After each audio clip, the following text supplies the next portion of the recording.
Bismillahirrahmanirrahim. Assalamualaikum warahmatullahi wabarakatuh. Perkenalkan nama saya Muhammad Fathi Abdurrahman dengan nomor NIM K100231124 Prodi ICT kelas C.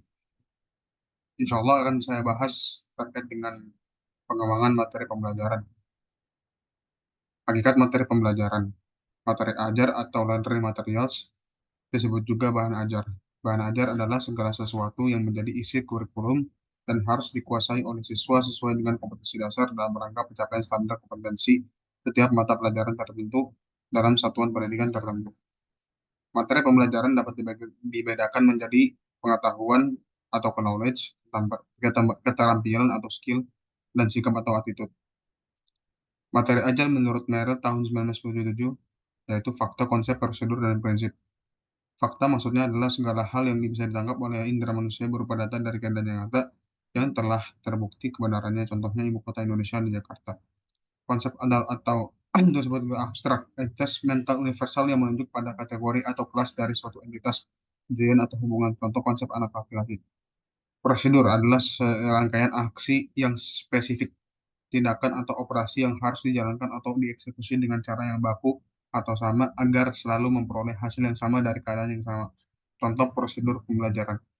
Prinsip adalah suatu pernyataan fundamental atau kebenaran umum maupun individual yang dijadikan oleh seseorang atau kelompok sebagai sebuah pedoman untuk berpikir atau bertindak.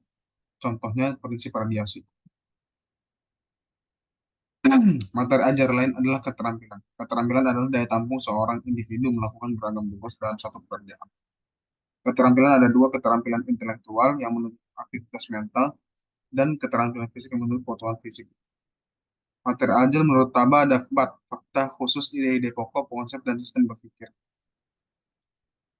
Proses pemilihan materi ada tentukan kompetensi berupa indikator hasil belajar yang harus dicapai siswa.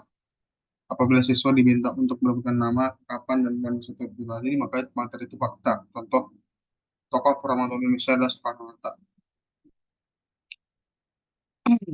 Di bawahnya, apabila siswa diminta untuk melakukan suatu definisi membedakan dua hal yang dilihatkan, maka materi itu adalah konsep. Contoh misalnya, segitiga sama sisi adalah segitiga yang ketiga sisinya memiliki panjang yang sama. Apabila siswa diminta untuk menjelaskan langkah-langkah pemecahan suatu persoalan tertentu, maka materi itu adalah prosedur. Contoh, cara mencari luas suatu bidang adalah panjang kali lebar. Apabila siswa diminta untuk menjelaskan hubungan antara berbagai konsep seperti maka materi itu adalah prinsip. Contoh misalnya percampuran dapat dipercepat dengan cara mengadukan. Apabila siswa diminta untuk membuat sesuatu, maka materi itu adalah keterampilan. Contoh, hasil karya siswa membuat suatu karangan atau puisi. Sumber materi pelajaran itu dari lingkungan, orang, objek, dan bahan cetak atau non-cetak. Pertimbangan pengemasan materi, di sini ada beberapa poin. Kesesuaian dengan tujuan yang harus dicapai. Kesederhanaan, unsur-unsur desain pesan, pengorganisasian bahan, dan petunjuk cara penggunaan. Bentuk-bentuk pengemasan adalah materi pelajaran terprogram. Materi pelajaran terprogram adalah salah satu bentuk penyajian materi pembelajaran individual, sehingga materi pembelajaran dikemas untuk dapat dipelajari secara mandiri. Ciri-cirinya materi pelajaran disajikan dalam bentuk unit atau bagian terkecil. Yang kedua, menuntut aktivitas siswa. Yang ketiga, mengetahui dengan segera setiap selesai mempelajari materi pelajaran. Yang kedua, materi pelajaran melalui modul. Modul adalah satu kesatuan program yang lengkap, sehingga dapat dipelajari oleh siswa secara individual.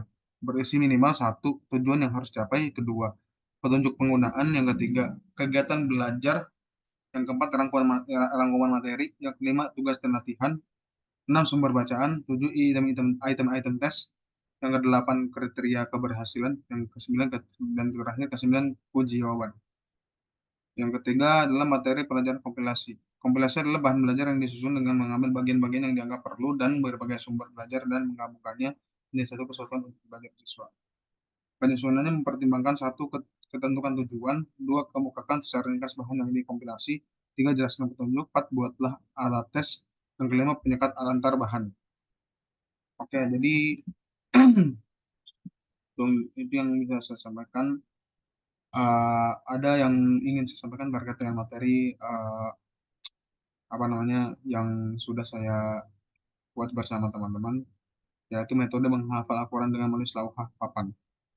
Jadi tahapan metode pembelajaran dari menulis lauhah ini pertama yaitu dengan menulis ya, yaitu dengan metode menulis di papan kayu. Papan kayu adalah sebuah metode tradisional ya yang digunakan untuk menghafal Al-Quran, terutama di daerah-daerah Timur Tengah yang eh, di situ tempatnya masih klasik atau ya keadaannya nggak seperti negara-negara teluk loh, ya misalnya kayak Sudan, terus di mana di Mauritania dan negara-negara lain yang di sekitarnya. Jadi metode ini, metode menulis di papan kayu ini adalah metode yang dilakukan oleh para thalib atau siswa untuk membantu penghafalan Al-Quran. Jadi maksudnya itu untuk menguasai kaidah penulisan Al-Quran. Metode ini mengharuskan siswa untuk mengikuti kaidah penulisan Al-Quran yang ketat. Hal ini membantu mereka untuk menulis Al-Quran dengan benar dan indah. Ada juga meningkatkan keterampilan motorik hal siswa. Jadi menulis ini agar kemampuan motoriknya tuh berkembang gitu, biar bisa menulis Arab dengan baik. Berikut adalah langkah-langkah menulis Al-Quran di depan kayu. Siapkan papan kayu, siapkan papan tulis, tulislah Al-Quran dengan kaidah penulisan. Setelah selesai menulis, bagus. Hapuslah ayat tersebut dengan air. Yang kedua, setelah menulis tasheeh atau koreksi tulisan. Setelah menulis selesai dalam menulis ayat yang dihafalkannya, maka murid menyerahkan lauhah tersebut kepada sang guru untuk dikoreksi kembali.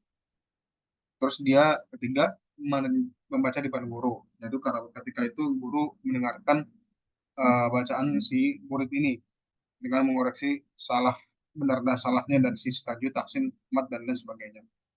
Yang keempat, menghafal Al-Quran. Jadi tahap keempat ini seorang murid menghafalkan ayat Al-Quran yang sudah ditulis di lauhah. Tentunya dalam menghafal ini sang guru tetap mendampingi murid sehingga murid tetap fokus. Terus juga ada menyetorkan hafalan. Jadi setelah murid berhasil menghafal Al-Quran, maka tahapan selanjutnya yaitu menyetorkan hafalan secara bil goib atau tanpa melihat lauhah kepada sang guru. Maka pada tahap ini guru harus sangat teliti dalam menyimak hafalan murid tersebut. Jika terdapat kesalahan, maka guru bisa mengetuk meja tanpa memberitahu lanjutannya. Namun jika murid tidak bisa melanjutkan, maka sang guru harus dapat memberitahu lanjutan atau mengembalikan ayat yang salah. Hal ini dilakukan agar murid terlebih dahulu untuk berpikir. Yang keenam, menghapus dan menulis ulang tanpa melihat mushaf. Nah, tahapan terakhir ini, jadi murid harus menghapus tulisan ayat-ayat yang ada di lauhah. Setelah itu menulis kembali ayat tersebut. Tahap ini bertujuan uh, untuk memperkuat hafalan sekaligus untuk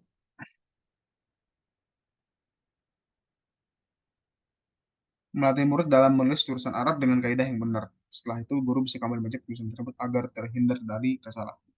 Ini wall chartnya ya. Bukan wall chart, teman-teman. Ya, mind mappingnya lah. Misalnya di pertama nulis hafal baru, terus nggak ada kasih koreksi tulisan, terus membaca di depan guru, menghafal, tasbih setoran, baru terakhir menghapus tulisan, terus ulang, ada nulis ulang tanpa melihat itu begitu. Jadi ada siklusnya gitu. Siklus tahapan metode menghafal dengan lauhah.